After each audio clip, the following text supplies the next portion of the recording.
Hi everyone, so welcome to the next 3 chapters of Llama Out Loud by Annabelle Sami. So we got up to chapter 12 last week, so we're going to be doing chapter 13, 14 and 15 in this video. We're almost halfway through. I think we'll be halfway through by the end of this video. So chapter 13, disgustingly cute. Ami's words rang around in Yasmin's head, filling her with dread. One more chance. That'll be fine if she didn't have a talking toy llama following her around like a chirpy ghost.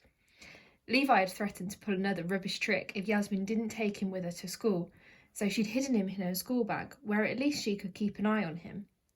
As she followed her older brothers to school, they had made a rule that she had to walk exactly 5 steps behind them at all times. Yasmin let her school bag whack against the wall. Oof, oof, ouch, Levi moaned. I was just trying to help you back there. Those old bats are always bossing you about. Yasmin zipped the bag shut tightly. Does that mean you're angry with me? Levi's muffled voice came from inside. Of course she was angry. He'd got her into trouble twice in the space of 24 hours. Yasmin took a deep breath and lifted her head high. If she was going to get through today, she would have to show Levi who was in charge. At break time, Yasmin found a good spot on the carpet. All through our English class, Levi had been rustling around in her bag, trying to get comfortable. Yasmin had to give him a kick, which Miss Zainab caught, prompting Yasmin to give her teacher an "everything's great here" smile. Miss Zainab had just seemed perplexed. But at least now everyone else was outside. Everyone, that is, but Ezra. There you are, he beamed, right where I thought I'd find you. Yasmin inwardly groaned. Couldn't she get a moment of peace? She lived in a house full of drama queens and drama llamas, plus now she had to look after Ezra too. Besides, she was a rubbish ally to have at school. She had no other friends. Surely Ezra would eventually find her weird, just like Tia did. Ezra pulled up a chair and looked around for a toy to fiddle with. No checkers today? He asked. Yasmin suddenly realised that she had just been staring at the wall, going over and over what had happened that morning in her head. Something must be wrong. Ezra had found a slinky and was tossing it against the wall. Are you okay? She's got a dodgy stomach, so I'd watch out if I were you, shouted Levi. He had escaped from her bag and was now posing stiffly on the bookshelf. Yasmin flinched. She was sure that Ezra must have heard that. Yep, he was definitely going to think she was weird. Ezra followed Yasmin's gaze. What's up? He wandered over to the bookshelf and picked up Levi. He pulled a face. Ugh, it's disgusting, he decided, after giving Levi a good checking over. Yasmin motioned to Ezra to pass the pest over. She didn't want Levi pulling any tricks and getting her into trouble again. Oh, sorry, is it yours? Ezra handed Levi over. I meant it's disgustingly cute. Yasmin sniggered and shook her head. She stuck her tongue out and made a face of disgust at Levi. Ezra looked relieved that he hadn't offended her.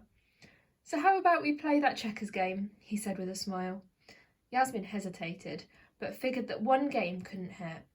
She nodded and stuffed Levi back in her bag. Great, I'll go get them, Ezra smiled. Wait till I tell my granddad I've been playing checkers with a friend. He won't believe it. Yasmin let a small surprised smile curl at her lips. Ezra had called her a friend. Suddenly, the classroom door to the playground opened and a boy from their class popped his head through. Hey Ezra, we need someone else for our 5-a-side team. Can you join? Yeah, sure. Forgetting he was supposed to be fetching the checkers, Ezra ran towards the sunshine. As he got to the door, he paused. Oh, wait. Yasmin, do you want to come? The smile had already dropped off Yasmin's face. She shook her head.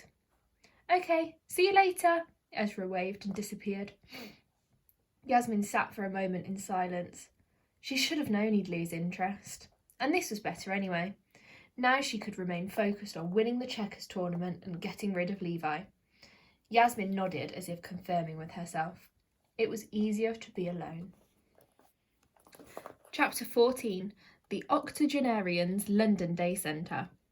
Warning!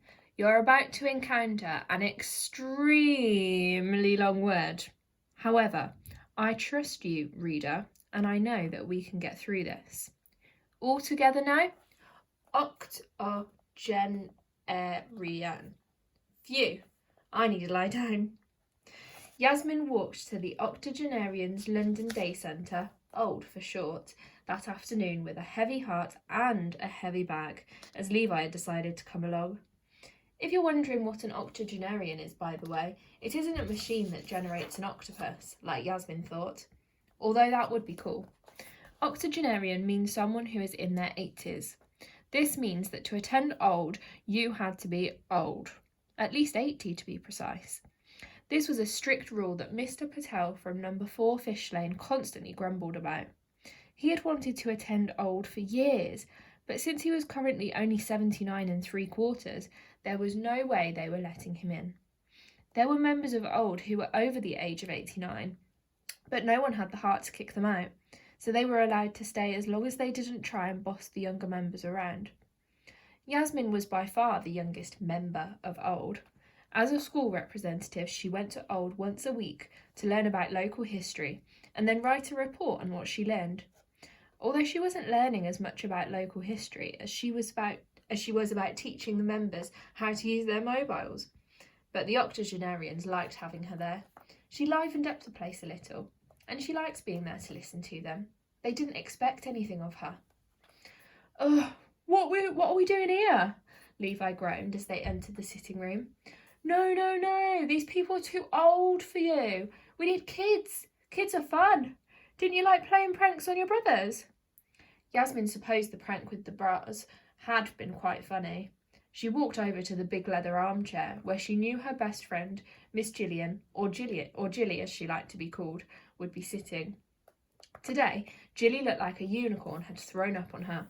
Her bright cardigan was multicoloured and covered in glitter. Underneath, she wore an even brighter lime green dress with peace and love written across the front in big shiny letters. Levi whistled, peeping out at Gilly through a gap in the backpack. "She might be old, but she knows how to dress," he said. "Yasmin, there's my quiet little mouse," Gilly exclaimed. "Thank God you're here. This lot bore me to death." Yasmin gave Gilly a big hug. "You'll never guess what a silly sausage I was this morning," said Gilly. "I was sitting down to my cereal and I thought it tasted a lot sweeter than usual. I thought, blimey, cornflakes have changed their recipe. Anyway, to cut a long story short, I'd mixed up the cartons and put custard on instead of milk. Mind you, it tasted quite good. I reckon I'll have custard again tomorrow." Yasmin listened with a smile on her face. She liked Gilly's stories, even if Gilly repeated them more than once. "Boring," Levi sang, popping his head out of her bag. "Aren't you tired of listening to her blab on?" "I'm tired of listening to you blab on," Yasmin thought, pushing her bag behind the sofa. "Do you know who you're playing today?" Gilly asked, cutting through Yasmin's thoughts. It was Yasmin's 4th match in the checkers tournament that afternoon. She shook her head. "He's a tough opponent, knows his stuff, a real hard player. He's over there." Gilly pointed to an elderly gentleman who shakily picked up his cup of tea, took a sip, and then immediately dropped it on the floor. All the other old members cheered. They loved a bit of action. "Blimey, this place could do with some livening up." Yasmin tried to ignore Levi. "Not the tea dropper, the fella behind him," Gilly said. Behind the first man was another elderly gentleman. He had a thin, curly moustache and was wearing a stripy suit. Yasmin knew at once that a man with such a thin moustache could not be trusted. "He tried to take my dessert the other day," Gilly whispered. A sneaky dessert-stealing moustache. It was time to take him down, Yasmin thought. Levi wiggled his tiny tufts of eyebrows. Well, he said. "An oldie showdown. This might be fun after all." Yasmin said a silent prayer that Levi would stay put, at least just for half an hour. Levi looked at Yasmin's furrowed brow. "One more chance," he boomed in his best Ami voice before bursting out laughing. Yasmin stared at the bald spot on the top of Mr. Moustache's head as they sat either side of the checkers table. Mr. Moustache had more hair on his top lip than he did on his head. Each time he bent down to make his next move, Yasmin caught sight of her own intense stare and screwed up face reflected in the shiny circle on top of his head. This wasn't surprising. They were 10 minutes into the game and Yasmin had already lost half of her pieces. This had never happened before. Yasmin was worried. Of course, she'd never had to play with a talking toy llama distracting her before. As soon as Yasmin reached a hand forward, Levi would yell, "Wait!" making her flinch and hesitate. Then he would offer useless advice like, "Just take 2 turns in a row," or "Yell checkmate," which would make Yasmin forget her move. She was starting to think that she might lose this match. Scanning the crowd, she noticed that Jilly was looking more worried than usual. As Mr. Moustache reached forward to make his next move, the front doorbell buzzed. "I'll get the door! Pause the game!" yelled one old member, desperate for something to do. He shuffled to the door and opened it, but there was nobody there. "Oh," he said, rather deflated, and shuffled back to his seat. But before Yasmin could even think about making her next move, buzz! "I'll get it!" yelled another member before anyone else could volunteer. She slowly made her way to the door and opened it, but again there was nobody there. "Maybe someone's playing a prank on us," she said. "Goody," said one man, rubbing his hands together. The doorbell started buzzing over and over again. Buzz, buzz, buzz, buzz, buzz, buzz. Then, in rapid succession with the buzzing, the lights in the leisure room started flicking on and off. "Woohoo! It's a disco!" One man started waving his hands in the air like he just didn't care. The other members of Old started clapping the man along with his strange dancing. Things were descending into chaos. With a sinking feeling, Yasmin looked down at her bag. Sure enough, Levi was gone. She didn't know whether to jump up and seize him or wait for Levi to get bored. She was running out of time to make her next move. Not to mention the lights flicking on and off was making her eyes go funny. "That's enough!" Mr. Matthews, the old group leader, went over to the little box where the electric doorbell was fitted and pulled it straight off the wall. Now no one could interrupt the game. He pulled open the electricity box by the front door and flipped the main switch back on, steadying the lights. Mr. Matthews took his role as group leader very seriously. A disappointed sigh went around the room. The old members had been enjoying their silent rave. Yasmin took a deep breath and focused on the board. Yes, she knew what to do. She hopped back a space, but moved closer to one of Mr. Moustache's key pieces. It was a clever trick. As long as Mr. Moustache didn't catch on, she could capture the piece. A few moments passed. Mr. Moustache was sitting with his head in his hand, staring down at the board intensely. He'd been sitting like that for a while now. Yasmin looked at the judge, who was timing the match. "Player 1, you must make your next move," the judge barked at Mr. Moustache. Mr. Moustache did not move. "Player 1, your decision time is over." Mr. Moustache suddenly let out an almighty He was snoring! Jilly began cackling in her leather armchair. I think all that excitement was a bit much for him. "Oh, this place is so boring, he's fallen asleep," Levi moaned back behind the sofa. "When can we go out of here?" Even the sound of Jilly's laughter wasn't waking Mr. Moustache up. He continued to snore, his little moustache twitching in the breeze from his nostrils. "Maybe he's dreaming of winning the match," Jilly howled, wiping the tears from her eyes. The judge shrugged her shoulders. "Well, Yasmin, since your opponent is unable to continue the game, you have won the match." The small group watching the game clapped wildly. Yasmin couldn't even bring herself to smile. She'd been so anxious about Levi messing things up that she'd spent the whole game super stressed. She hadn't won the match through skill. It was just a forfeit. She felt close to tears as she was handed the winner badge. "Yasmin, darling, what's wrong? That was the most fun we've had here in a while," Jilly said, squeezing her in a hug. Yasmin looked around at the other members of Old. They were all smiling. Some were still even giggling about the door buzzer and the dancing. She widened her eyes in realisation. Levi had actually helped the residents. Levi looked up at Yasmin's face. "See, I know how to throw a good party." Yasmin just shook her head at Levi and squeezed Jilly back to reassure her. Then she quickly swooped up her bag. She wanted to get out of there before the residents thought she was being ungrateful or Levi played another trick. As they walked through the doors, Levi craned his neck out of her backpack. Yaz, I don't like how stressed out that checkers game makes you. You should have seen your face during the match. You look like you had trapped wind. Just when Yasmin had started to feel a little bit grateful for Levi, he reminded her why he was a nuisance in the first place. She got out her phone and tapped into the notes. You were making me stressed, not checkers, and I don't need friends. Levi squinted at the phone. Of course you need mates. Who are you going to hang about with? Play darts and watch footy? Stuff like that? Yasmin walked briskly down the cobbled street on Brick Lane, staring straight ahead. She would have just ignored him, but now she was feeling defensive. I hang out with myself, or Jilly. Levi huffed after reading the message. It's not the same. Look, this place ain't any good for you. I guess that Jilly's all right, but you need friends who are kids. Kids don't like me, Yasmin started to type, but then she deleted it. Kids don't like hanging out with me, she typed out instead. I'm happy here, playing the checkers matches. Levi shook his head as if he were a disappointed teacher. So does that mean we have to come back next week? Yasmin gave him a cautious nod. Levi turned his nose up in the air. We'll see about that. Yes, Yasmin thought with a fiery determination. They would see. Chapter 15. 6 Failures and a Discovery.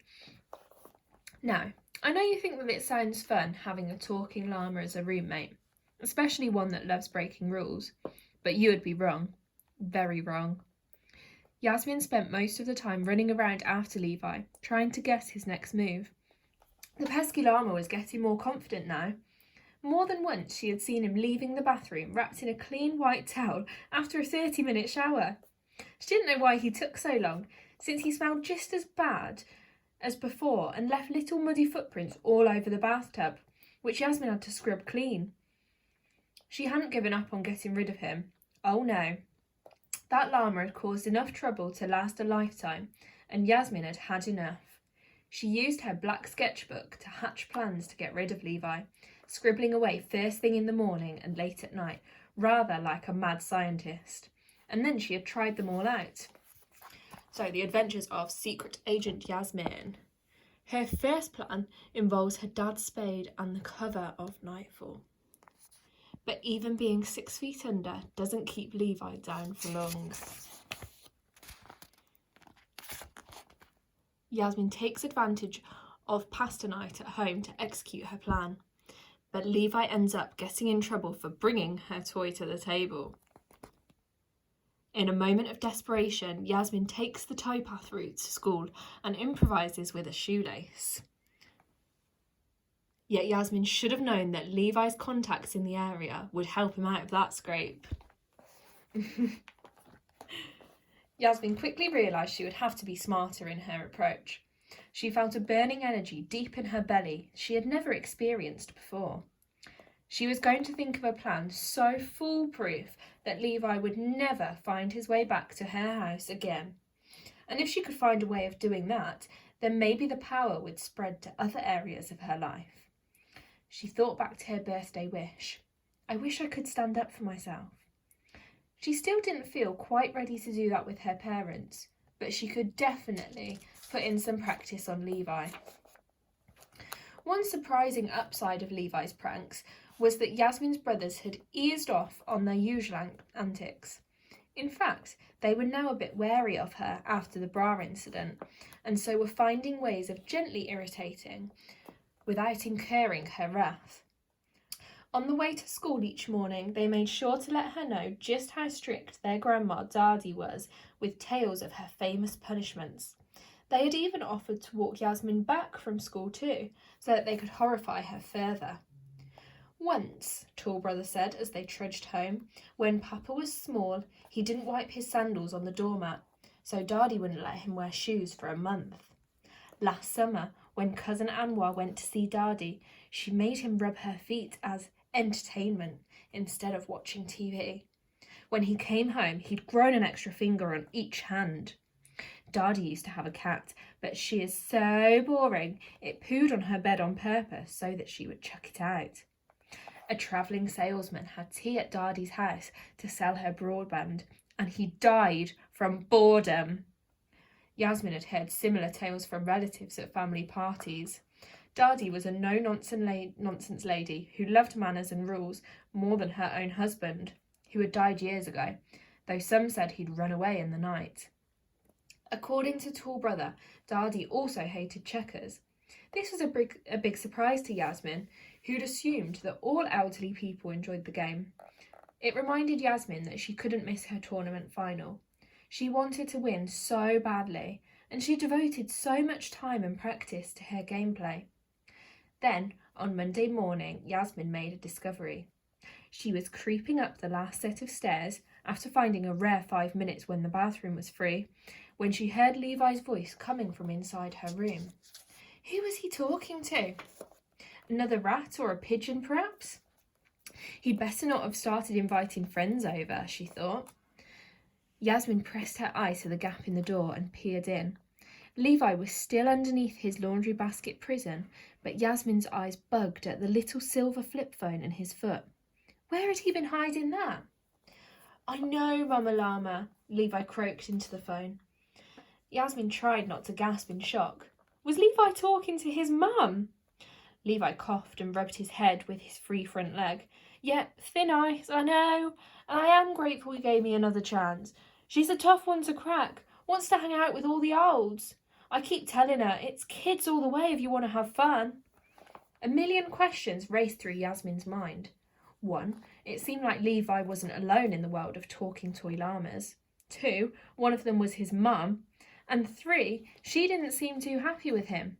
If Levi was in trouble with Mama Llama, could this be Yasmin's way out? I know, it's about the wish, but trust me, that's only going to happen my way. I've got this. Okay, Mama Llama, over and out. Levi tucked the little phone away in a location Yasmin couldn't quite see from behind the door. This was indeed interesting information. She needed to find out more before she could incorporate this into a new plan, starting with finding that phone. She backed up a few paces and then, slightly louder than usual, marched into her room so Levi wouldn't know she'd been spying. Oh, quiet down, Stompy, Levi moaned. I think I've got the flu. Yasmin hid a smirk. She did feel a teeny-weeny bit guilty for leaving one of Auntie Gigi's snotty tissues next to Levi's bed, but none of her other plans had worked, and she didn't want him coming to school again. It seemed to have done the trick, for now. I'm dying, Yasmin, Levi wailed over dramatically, and I never got to teach you. Yasmin cocked her head. Teach her what? Come closer, Levi whispered. I'm too weak to speak. Yasmin crept closer, for once actually interested in what the pest had to say. The real reason why I can speak, Yasmin, is achoo! He sneezed fluff right in her face and started cackling away. Yasmin immediately thumped her heaviest books down on top of the basket and chucked her duvet over the top. Fine by me, love, Levi shouted from within. I'm too ill to do anything anyway. Yasmin huffed. She should have known not to trust Levi by now. She just had to keep her fingers crossed that he would stay put. The final 2 matches that would qualify her for the checkers final were just around the corner. It was so close she could taste it. Warily, she glanced at his laundry basket. She just had to get through the week, undisturbed. And we will leave it there. So we read 3 chapters then. And on Wednesday, I will upload chapter 16, 17 and 18. Oh, and we are halfway through the book now. So hopefully we'll be able to finish this before we all come back to school. Okay, thank you for listening and I will see you next time.